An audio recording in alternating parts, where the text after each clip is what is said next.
React to Leslie's song, The Dawn. Leslie saw the video of you reacting to her April songs, and she wasn't happy with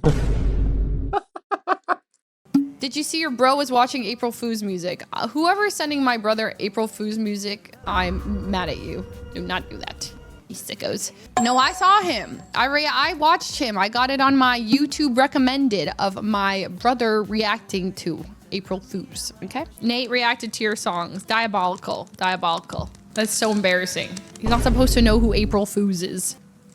April Fools, exploiting all these dudes. Ain't no man in the city that I don't know how to use. Ain't nobody gonna tell a bad bitch like me what to do. Did you ever talk to him about your April days? I have. I have told him, but like, you know, limited. Yeah, what do you mean she wasn't happy? You like actually not happy or like funny not happy? Maybe I shouldn't see it. Okay, funny not happy. Okay. Okay. I think that's great. Oh my goodness. Okay. Why is that? Because it's like it's like watching someone play and have fun and just go so far into it to the point where they made music. Like, it's like so funny. You know, it's just funny when someone commits that far into something. There's a 3-minute video of you saying holy smokes in Discord. All right. I saw that and I refuse to click on it. Is holy smokes not a normal thing to say? Oh no. How did someone collect? Wasn't that AK-87? Are you in here right now? Oh my goodness. You are here. Did you really compile this thing? You're crazy. Oh no. It's probably a bit embarrassing for you to hear her sing those lyrics. Oh, what's it called? The April Fool's one? If you're broke and busy? I know you mean. It's funny though. Can we watch a Fuslie clip? I think because out of context, April Fools can be embarrassing. But its context is the funniest thing ever in terms of roleplay and going on the greatness. Yeah. Because it's not like you're just being stupid. It's just having fun. Oh, she didn't watch it. She just talked about it. Okay. The workout song was pretty funny. I'll be honest. I thought kind of like the first one better. I don't know what the name of it was. Sheesh? I thought Sheesh was better than If You're Broke, I'm Busy. Because Sheesh was truly innovative. The thing is, Sheesh is like, I've never heard anything like Sheesh. Sheesh was like, that's like, you know, it just catches you off guard. Like whatever you're expecting, it goes beyond that. It's like art. It's like modern art. Broke lyrics are purely NoPixel April inside jokes. That's fair. There's a lot more songs you can react to. Have you seen the Valorant clip they got her word from? No, I don't know any of these things. Valorant? I can't watch Valorant. This too makes me dizzy. You know what we need to do? All right, here's the thing. Reacting content is funny, but don't we feel like we're going a little brain dead? Don't we think we're going a little brain dead? We gotta do something difficult and challenging. If you like Sheesh, should I watch this? All right. We're going a little brain dead. Okay. No, Connor. If we start this, it's not gonna be good. All right, you know what? Instead, we're gonna learn something. We're gonna learn something interesting, but I don't know what that is. Are you planning some other games soon? Okay, I'm not planning any games, but I will say yes. Okay, life is interesting, right? Sorry. Wait, that's not it. In life, you should try to make the most interesting decisions, interesting choices. Pick the more interesting choice. So if someone offers an interesting choice to you, you should say yes. And so if someone's like, hey, you want to play on this digital reality world in which you build blocks and move things around, and the whole thing is modded to simulate a Pokemon world, and you're a Pokemon trainer, and everyone else is real people, and a bunch of artists put their time into this, and developers put in the time in this, then of course I'm going to say yes. That's the most interesting decision. It's always about, no, did you call Leslie's brain dead? No. Reacting to her content is a little brain dead, which I'm fine reacting. I do think reacting is funny. But I'm just conscious that it's a little, we gotta do it in doses. Doses, that's all. Sorry. You guys ever drink something that's sitting on the table and then you ask yourself, was this here from yesterday? That's what happened when I drank this coffee. And it's from today. Oh, thank goodness. But, oh my goodness. Would you say your personal philosophy is to be intentional about everything? Okay, serious question time. We're getting serious questions here. Serious questions require thought and presence. Okay, sure. There is some sort of intentionality about everything, but you can also be intentionally unintentional. No, AK, I actually do appreciate that you put those things together. I really appreciate the clips you put together. I'm just a little too scared to watch myself. I'm scared to become self-conscious about what I say. But I think it depends on the reactor. I like watching reactors, not when the reactor doesn't add any input. Yeah. Intentionally unintentional. When I called Blau NPC, they don't talk back. No, they don't talk back. They're not real people. They're NPCs. You know NPC? Yeah. Blau Okay. is an NPC. No, he is. I was talking to him earlier.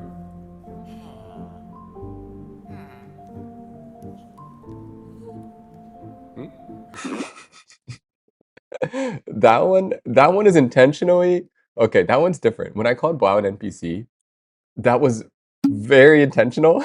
How do I say this?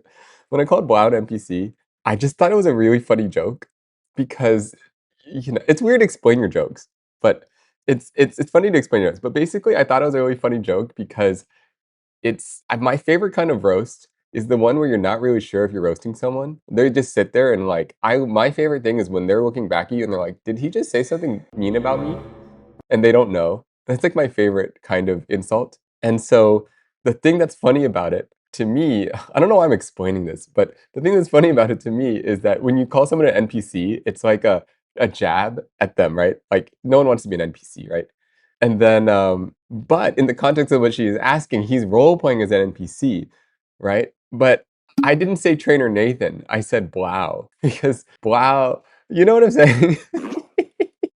All right. Anyways, sorry, we're getting too philosophical there.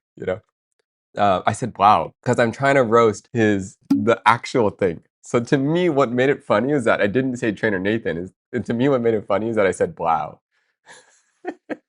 Oh, okay. Sorry. It was a good joke. That was a good joke. But then you got to play it off like you don't know what you're saying. You only get one of those once in a while. Would you be interested in playing NoPixel 5 when it comes out? That's the GTA one, right?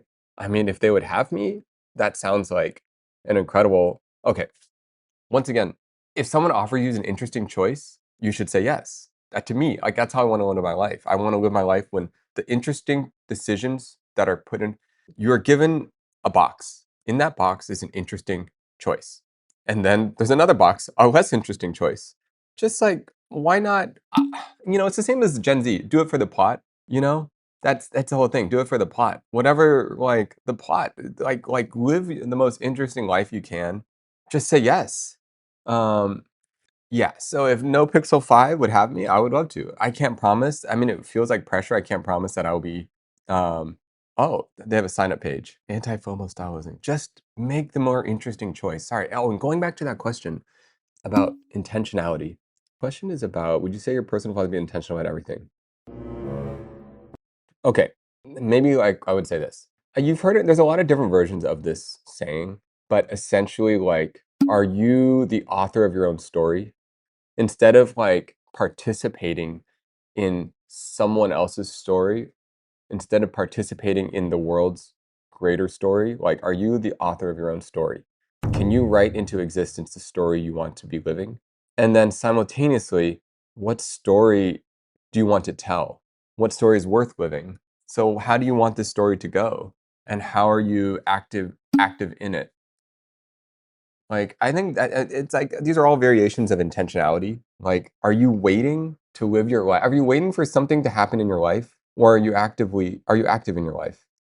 And another thing is the capacity of which you can interact with your own life is limited to, sorry, I'm trying not to be too wordy here.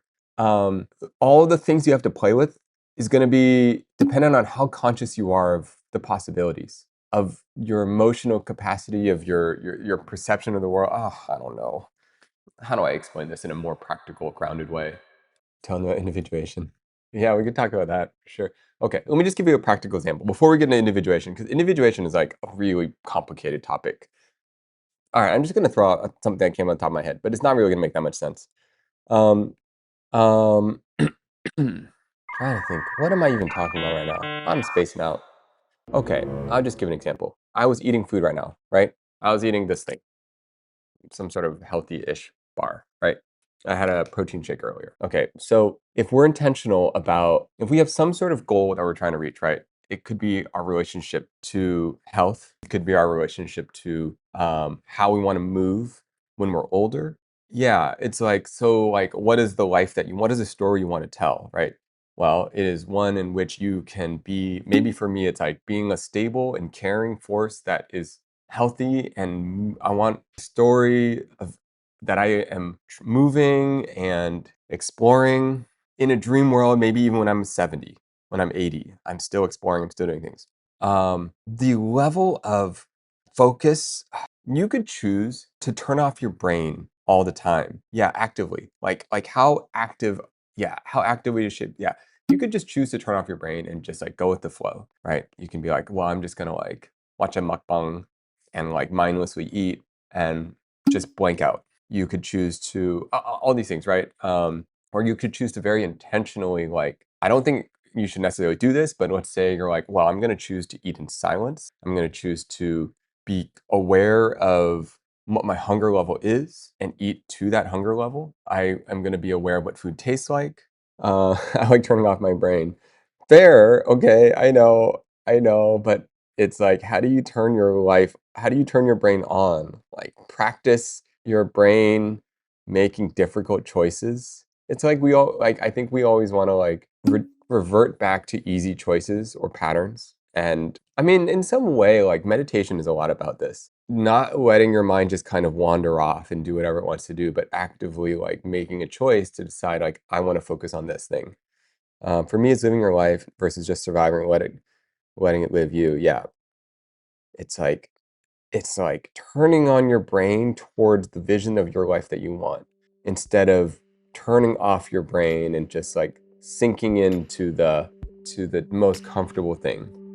I don't know. I didn't explain that very well. Let's go through my head.